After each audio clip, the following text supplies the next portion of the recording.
Okay. So, last problem. I think last problem na ako. Baka medyo makapoy na.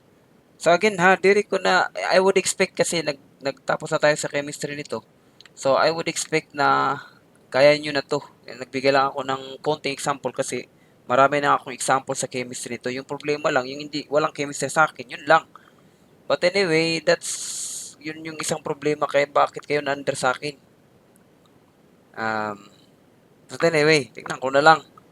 Kasi may mga problem pa dito about calorimetry. So, marami na. Anyway, yun lang naman yung concept. You really have to habol. Amo to permanente kamot mahabol. Di ba? Ako, nahabol ako, hagrado la. Ha? Pag kita kung wala kang makahabol, di, habulong ko hagrado. Anyway, I've already explained my side. Anyway, you have to do your best. Maghuhulat ako kung ano nga best na na mahahatag. Malatiya. Ay, saba na sir. 45. Okay, baka makapoy na. Baga, damo na kasiluwatan ako, pero natak na solve. Pera na. I think, nakadusin ako problem. So, nag-solve naman lang tayo ng kanan heat transfer. So, I believe, pagbalik ta klase, o yan, nagpasa ko niyo Saturday and Sunday, tapos may pa kamo sa ka-week. So, meaning, takar siguro, hindi nga chapter, susuktong ko nga tanan. Even kanan chemistry niya nga side. Di ba? Given na, tanin mo constant, ang ginhatag lahin nga dito, pero of course, di kita magawas. Tapos, heat transfer, tapos, may kulang pa kasi kita, electrostatic, nakagtikang na ako ibang course ang electrostatic. So, meaning, tatapusan na lang ka ng electrostatic niya side. Para din ang nagdidinali. Posible nga, hindi din kita mag-class it. One of the kung matapos ko ng electrostatic. Kaya ni-transfer, gimbalikan ko, hatag ko na lang yun. Yan na. Concept-wise, tapos sa kita chemistry, and then nag-unan na ako heat transfer. So, that's my take. So, na ako na lang maghimuhan mga papers. Okay? So, amati pasay na yun midterm kita, I think second week or second week siguro. Before that, June 13. So, June first week na yan ang maagi. So, kitamtan na lang. Anyway. So, 45. A 6 kilogram piece of solid copper metal at initial temperature T. So, may danimo copper, 6 kilos. Mabugatay niya. Placed in 2 kilograms of ice. So, ice good initially at negative 20 degrees Celsius. The ice is an insulated container, negligible mass, and no heat is exchanged with the surroundings. So, meaning, ani mo heat, ada na ice. Probably na yung tubig niya. After thermal equilibrium is reached, there is 1.20. So, waray man maghatagan imo heat capacity or specific heatan imo surudlan, so meaning, diriya bulik ang problem. Iti mo lang problema ini, ang ice nga magiging tubig.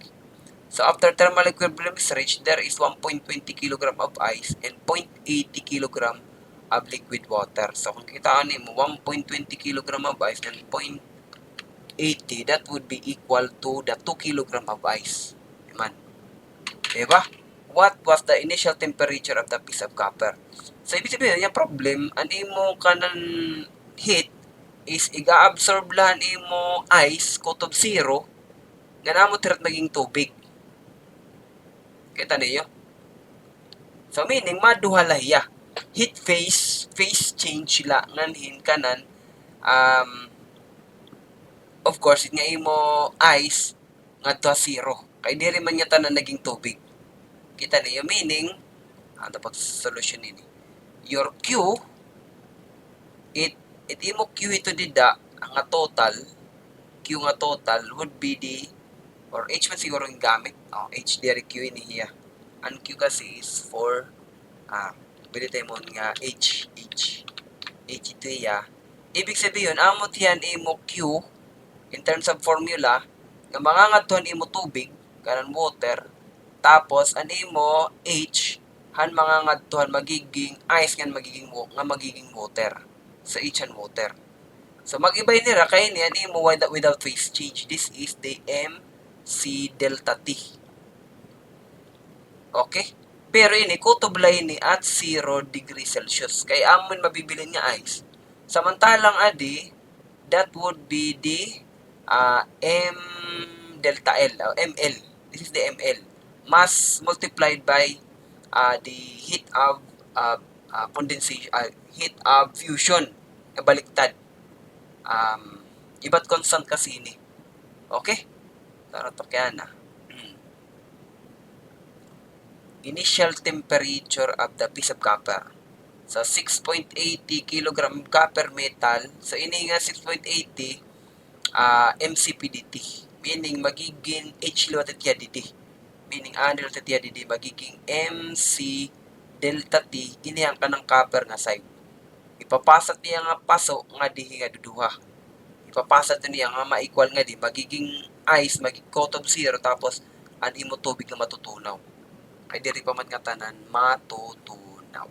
Of course, at equilibrium. Meaning, equilibrium already has been reached. So, meaning, 6 kilogram copper. Okay, we'll start solving. 6 kilogram copper and then we find for the C imo copper specific heat. Mama, may dagad-bagan sunog-sunog.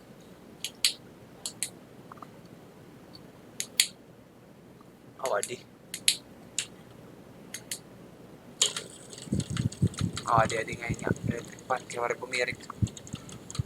Parang kula. Parang asa. So, 6 kilogram copper. Tapos, you find your copper, C. Papamilnguntaan, C-han copper. And ito, specific heats. Heat, phase, temperature, pressure, specific heats man. So, kapihan na lang niyo, katuan na lang ni copy niyo, or pasirox niyo, bahala ka mo. So, again, kailangan maaram kung yung kailangan. So, specific heat of copper is 390. So, ito kailangan, 390 joule per kilogram Kelvin. So, amin yung pagpaso animo copper. So, adi kasi pagpaso ngan pag-change han phase. Okay? So, amin yung pag-account. And then, delta T, of course, and temperature animo copper, temperature nga initial minus final minus initial. So, I think the final must be given. So, initially at negative 20 day. Okay. So, ini is after thermal equilibrium is reached, there is 1.20 kilogram. So, wara ighatag an imo final nga temperature han imo equilibrium 20. Pero nakabutang di diha kuan after equilibrium is reached, liquid water is meaning diri pa man nga tanan tubig, so we can assume nga ang katapusan nga temperature is 0. Kaya ano? Kaya may nag-liquefy nga tubig. So ito nga nag-liquefy nga tubig, maghulat titiya nga tanan nga ice maging tubig. So meaning ito nga temperature bagan animo nga dahit maka-convert laya to phase change pero diri pa masakat ya temperature. So meaning our final temperature is 0 degrees Celsius. Did you get it? Huh? So that is the equilibrium temperature. Okay? So meaning the final temperature is 0 degrees Celsius minus anon initial nga temperature an imo copper which is unknown. Okay. So yan ang liwat nga di kita tubig. Ini yan imo tubig nga ma-change from negative 20 to 0. So that would be pira ito nga tubig nga tanan, that would be 1.20 kilogram of ice. So actually nga 2 kilogram of ice ma-change ito hira to pwede mo bulagon kay pagka di kasi diri nga tanan. So ini nga imo MC delta T pwede ini an nga tanan nga ice anay makadtoy ha 0. Okay, so mabulag ya.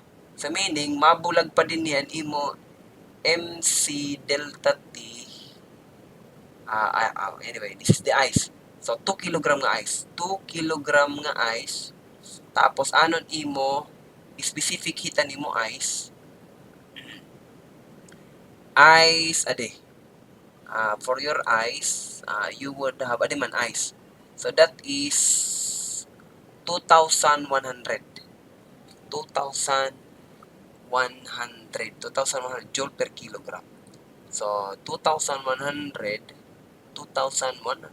joule per kilogram Kelvin. Tapos, imo delta T ni, that is from negative 20 to 0. So, 0 minus negative 20. So, negative plus. Magiging plus. So, Kelvin niya. Because that is change. Diba? Cancel, cancel, cancel. So, yan na. Amin yan na nim temperature ni mo ice nga 100% nga ice. Yan na. Maiibanan lang niya hin point, pero sorry, 2 kilogram, pero ang imo 0.8 magiging liquid. So, ibig sabihin, pag abot ni rahin 2 kilogram na 0, maiban ka na lang dida. Sir, kaya naman sir, gamit nga 1.20. Kaya kasi bugos anay tira nga madalagan, before kasi maging tubig itira, ma-change the temperature nga 2 kilogram ice, kutob ito nga at 0 nga degree Celsius. Manamo na iniya nga ginakaunta. Diba? Yan na, after ito nga 0 na hira, maghinay-hinay na tiya pag phase change. Pero diri pa nga tanan naging liquid water. So tiga-account tala para ml is animo inila nga 0.8 kilogram, 0.8 kilogram water. Adi nga 1.20 kilogram of ice. 1.20 kilogram of ice. 1.20 kilogram of ice multiplied by the heat of vaporization. So, amo lang niya in ma-change an heat of fusion, heat of vaporization man. Constant. So, atin na ngayon ko, diman. So, heat of boiling point, melting, dilat melting. So, melting of water, ini. So, that is from ice. So, temperature ini, adi. Ayan, sorry, heat of fusion. So, 334 times 10 to the 3. 334, 10 to the 3. 334, 10 to the 3. 334 times 10 to the 3 joule per kilogram. So, diri ra nga tanan. Okay, ani ba is sir, sige, diri man ini sir 8.2. Kaya nga tanan ana hira ma-change yung temperature. Kaya ganito mo iton heat at steady state ba ang gina-assume nga hira nga tanan anay. Kaya it would be complicated kung bagan diri bagabay iti mo problem kasi is nga tanan hira na iigo ito nga heat gina-absorb nira nga heat at the same rate. Amo di mo equilibrium. Though theoretically diri ito sugad talaga na iyananabo, of course. Kaya may daka ito permanente diri steady state. Again, iti mo steady state kasi gimpapasimple iti nga notion iti mo heat transfer. That's why ginaad ito nga steady state. Meaning pagkanto na iti yung mga higher physics nga related din so pwede diri ka na mag-assume in steady state. So iba na tiyang istorya. Again, the steady state makes this problem easier to solve because we are assuming a steady state. Okay? So, amo tiyan, naging mayakan ako kay dapat kasi ipabasa ito niyo. So, by that, usa na lang aton unknown. Adi na lang ang temperature Ti. Ang katikangan na nimo temperature nimo didi is known niya. Diba? Ay at 0 degree Celsius, adi kaya at 0 degree Celsius final temperature. Nag-change la di in phase. Okay? So, pwede ito na compute na da. So, I think kaya tiya solver. So, 6 times 390 times pwede lang tiya 6 times 390 times 0 minus alpha x. Diba?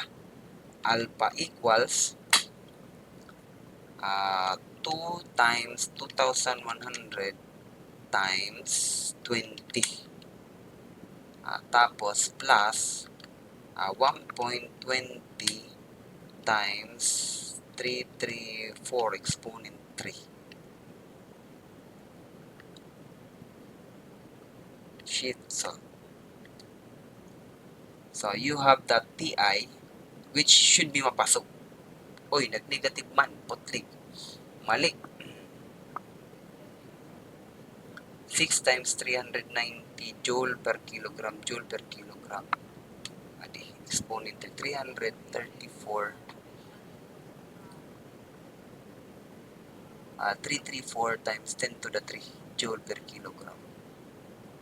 Adi is ice 2,100 joule per kilogram. Adi 390 joule per kilogram from 0. Magkano mag-range 0 minus x 2 times 2,100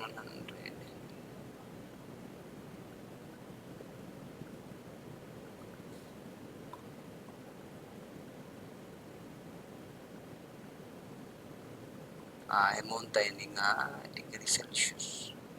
Adi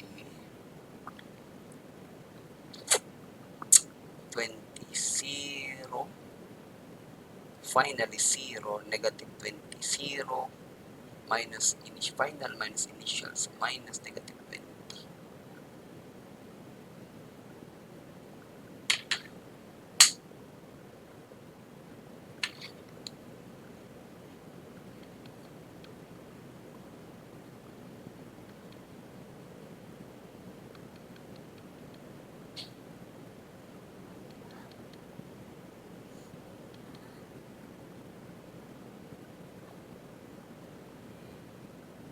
Nainak.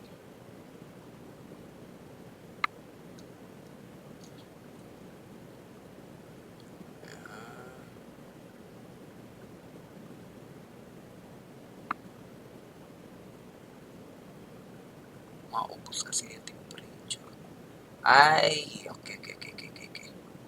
I think it should be negative. Ani mo kasi pasok didi, iga-absorb didi. So, ini should be a negative 1. I think this should be a negative 1.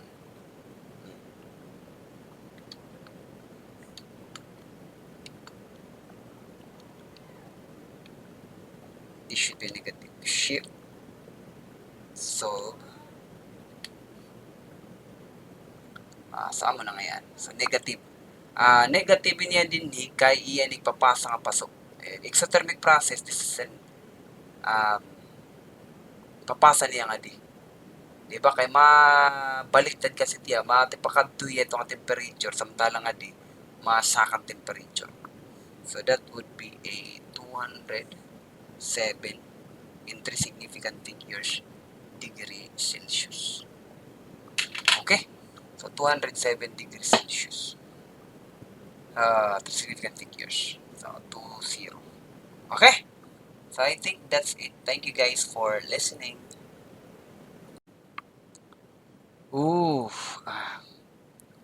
Gamay lang correction siguro ang last.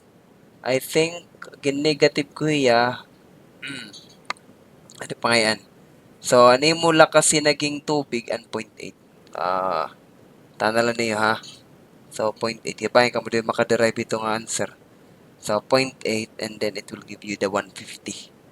150. As naging negative because this is exothermal. This is exothermal ginhatag niya. Samantala nga di ginabsorb niya. This is endo. So exothermal is negative and then these both are positive. Okay? And then by solver it will give you the temperature which is 150. Shift solve. Shift solve. So you have 150. Okay. So thank you guys for listening.